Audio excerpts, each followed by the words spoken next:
This is Bryce Van Patten from Metal Express Radio, and I'm honored today to talk to Phil Lanzon, co-lead vocalist and keyboardist for legendary British rock band Uriah Heep, who after 50 years have sold over 45 million albums worldwide. Best known for songs Easy Livin', The Wizard, Sweet Lorraine, and Stealin'. And how are you doing tonight, Phil? I'm doing really well. And yourself?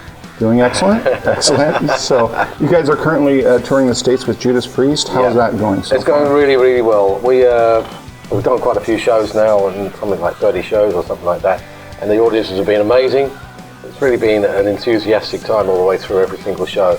We go on stage, people don't know what to expect. Within a song and a half, they're going crazy, standing up and everything. It's just been absolutely amazing every single night. The same.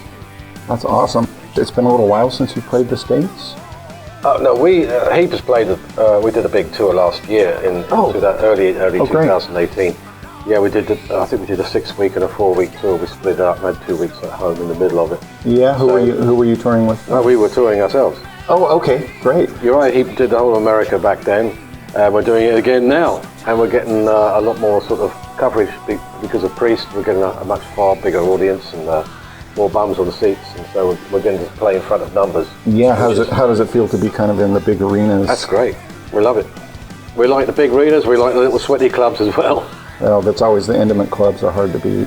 Oh, they are, yeah. When you can be so close to the band, That's right. But also for the album sales promotion side, it's hard to beat being in a big arena. A bigger arena does help. You know it's going to be a sold out show. Yeah, that's right. Every night. That's really important. What's an average day on tour for you guys like right now? An average day. Is there an average day? An average day will be, let's see, either sitting in a hotel room or sitting in a bus.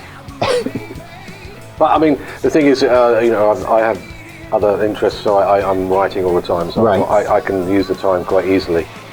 I never get bored because there's always something to do, permanently. Exactly. You're either listening, watching, writing all the time, and occasionally you go to bed. So, like most touring, I think David Coverdale or somebody said that a lot of it is just waiting or traveling, or waiting and traveling, and then you have your 15%. Your 1 hour or 15% hour and a half of your time is spent enjoying yourself on stage, and the rest of it is hanging about. Right, and just getting to the next place to have your 15 minutes or 15%. You got it. Can you talk all about the set list? How hard is it when you've got such a deep?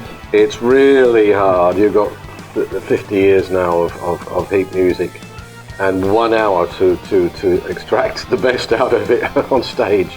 So yeah, it was a bit of a job to select the right songs. We're promoting the album Living the Dream, obviously. Absolutely. And so we had to cover that as well as the old Uriah Heep material. Right. So it took a bit of time to actually settle on 2 set lists.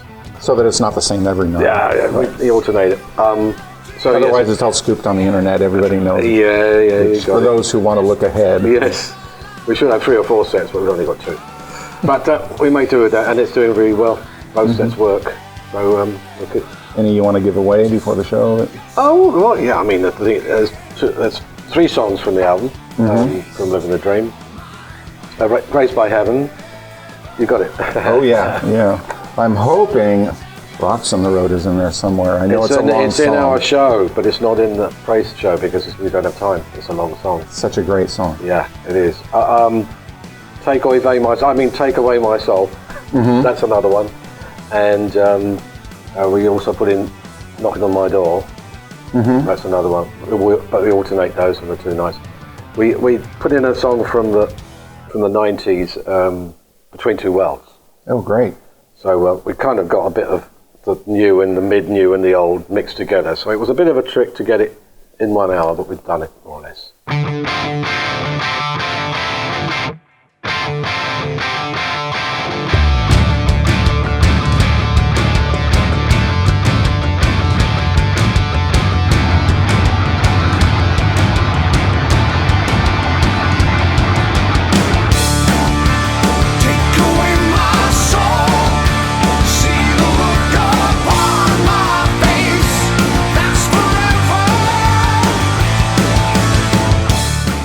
I did want to talk about the new album. It's your 25th studio album, That's Living right. the Dream, Yeah.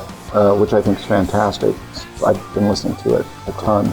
Can you tell me anything about your process when the album came together, the writing? Well, yeah, the writing was, as we have done, as me and Mick have written for quite a few years now, we gather our own material, me at home, Mick at home, and when it's time to write another album, we'll fix a period of time when we can get together and put both our ideas together into the pot. Then sift through it all the ideas, all my songs, all his riffs, and that's how we come up with an idea to start on a particular one. We'll choose one. So, well, this one sounds like it could be something. Let's spend a bit of time on this one. So we just work on that until it becomes a substance where we can arrange it into a song that we like and that has got a feel for the template of the original Heep as well as the today's Heep. Right. And that's the trick. Because it's got to be both. That's the trick. Yeah, you got to try and combine. And so we get to that stage, build up musically, which is long before any melody or lyrics. Musically, we're happy with it, and then I start working on melodies, and then we'll put in the lyrics later on at the end. But that's quite a job. We leave the lyrics completely till we got the music and the melody done. Right. Well, that makes sense because the melody is the strong part, and then you can fit those words. Then you can fit it. I mean, then you might just alter a bit of melody if a word fits. You know, it's fine tuning. You know, all the way through and when we're happy with that, then it's ready to, you know, we just record it roughly in a demo form. Right. So with all the songs, we do that with all the songs. Right. Until we get to a routining stage, then we bring in the songs to the guys, and we play them all to the guys, and we get the yes or no from them, or the let's try this, let's try that, rearrange, or there's usually an arrangement change that will happen at that stage. And then that's pretty well it. Once we're happy with that, then we knock it out in the rehearsal stage. Right. So do you and Mick get together? Yeah. In the same space. You're not just trading files, or no. Start that way, maybe. No, we don't. You guys actually come together. We don't actually do that. The only time because a lot of bands these days. A lot seem of bands to trade files, and it cannot be done by files. Oh, it's easy to do it by files. I mean, because you don't get that same connection. You don't get the human connection. So that's why there's a bit of file sharing. He's produced Anthrax, Phil Lanzon, and some other big bands. How is it working with Jay, and what did he bring to the table for this album? Well, he's got, it's going to work. He has a today approach. You get that instant feedback. You get instant feedback and the feel. And then you know that you've got he had it on his other products, even though we're not a heavy metal band like what he's been doing. But he brought that expertise sound-wise into the Heep camp, and we thought, let's try him, because we've only gone by what he'd done before, and we assumed that it would be right for us, and by chance it was right. His mixing and his tonal qualities he used on the amps and guitar amps and the organ and bass and the drums and everything were just how we wanted to hear them. Yeah, I read an interview with him, and he talked about some of his inspirations are like Martin Birch, so I can't see how that would go wrong for a younger guy that's totally. One of his favorite producers is one of the guys from back in the day. It worked out great. We're really happy with the end product. So you can't say fairer than that, really. Yeah, it's a fantastic album. I was going to mention on digital music and with Priest that when I first got the album and it comes up on my Amazon, and I'm listening to your album, these little pop-up windows say the person that was just listening to this was listening to Firepower. So what's your take on this digital market today and services like Amazon Prime? I'm kind of curious what you think about that. I don't really know what to make of it at the moment. The thing is, my solo albums are all on Amazon and Spotify, all the usual outlets of digital. Correct. Because clearly at the moment the market is going digital, and there's nothing we do to stop it. Everything will end up there. It feels like CDs are a trophy. CDs and albums will be trophies and specialties for collectors, and that's it. Unless they come out with a format that we know nothing about in the future that overtakes all of that, it's going to be digital. I'm not really that happy with it at all, because personally, obviously I'm old school. Absolutely. I can't help that. So we stacks of vinyl, stacks of things this big, giant pieces of artwork. Something you can open up and read. Right. That's something. Put on your wall. And put on your wall, with your favourite pictures. But I mean, I don't know what to say, to be honest. It's going to go digital without a doubt. Right.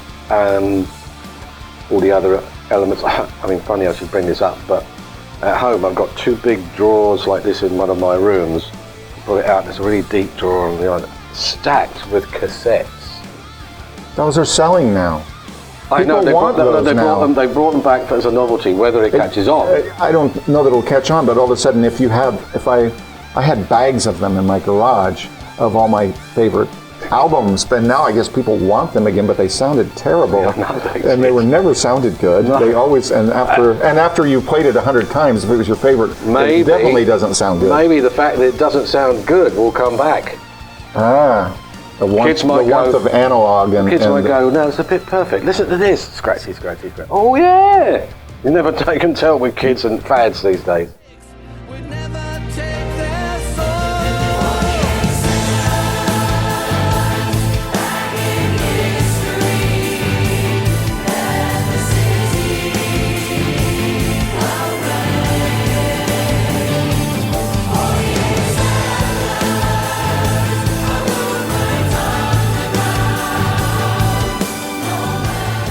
I want to ask you about 48 Seconds and your project about the great 1906 San Francisco earthquake. Yes.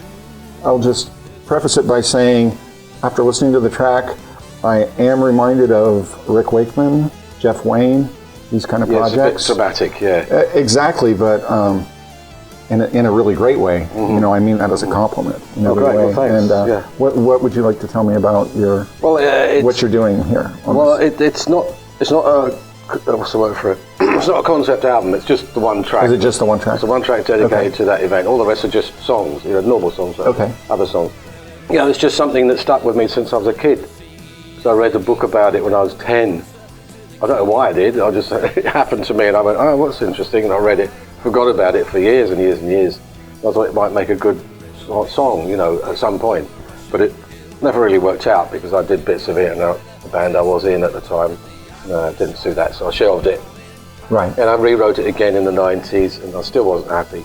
And like it says in that little brochure I wrote, it just, another song I'd written seemed to fit the emotion of the story. Because I had this strange feeling emotionally that I may have actually lost a family relative in that fire. Oh, really? And I think that's what the thing sparked me really to do it properly, was to get on with it and do the job and make sure I finish it. To dust it off and finally make something. That's what it was. That it's been waiting for, right? Yeah, in a way. It wasn't really ready.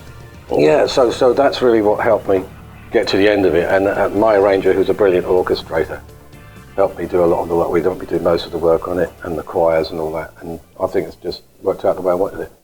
I got the sun and the moon on the one hand, rise to the future, it's there to discover.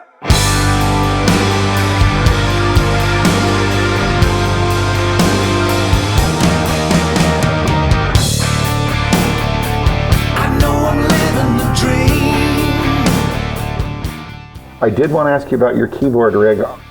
I know I hear a B3 on the album. Oh yeah. So that's not a fake B3. Oh, that's a B3. No, that's a B3.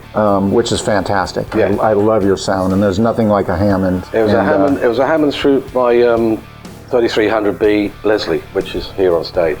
Fantastic. It's a solid state. What are you playing on stage then? It's a Nord. Okay. A Nord. How do you feel about? Has it got great Hammond patch?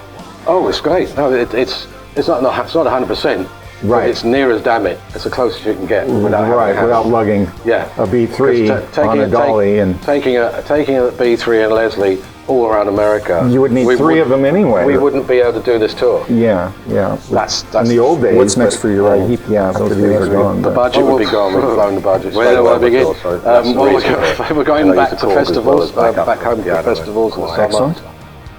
We have a big tour of Scandinavia, 3 weeks in October. South America and the UK in December. December we got rehearsals for the 50th anniversary year, which is coming up 2020. That will be our 50th anniversary. Amazing. So we've got a lot on, and the whole of 2020 is more or less booked up now with touring.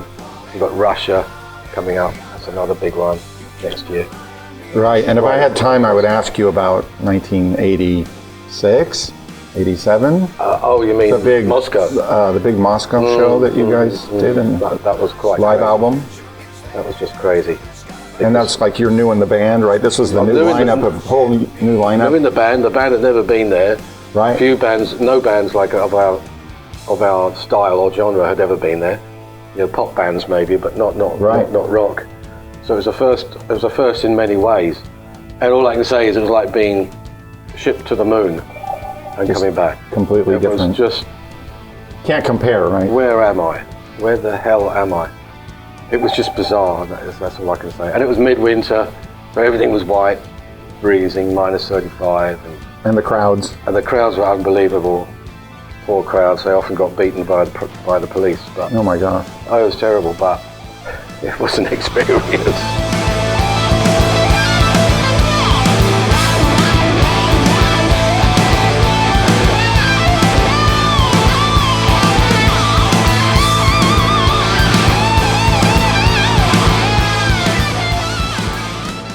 Well, I want to wrap things up, and I just want to thank you for taking time to talk with me. The band sounds as strong as ever. I've read reviews that are calling your new album one of your best albums as a band. Yeah, we're getting and that. that's a really We're getting that a lot. strong compliment. And, Yeah, and I listen to it considering constantly. And great. it's okay to be the kind of metal you guys are. It's just, I love that Hammond sound in the 5-piece, classic. It's a different colour. Exactly. And it's just fantastic. And again, I just want to thank you for being with me. No problem at all. Stars as a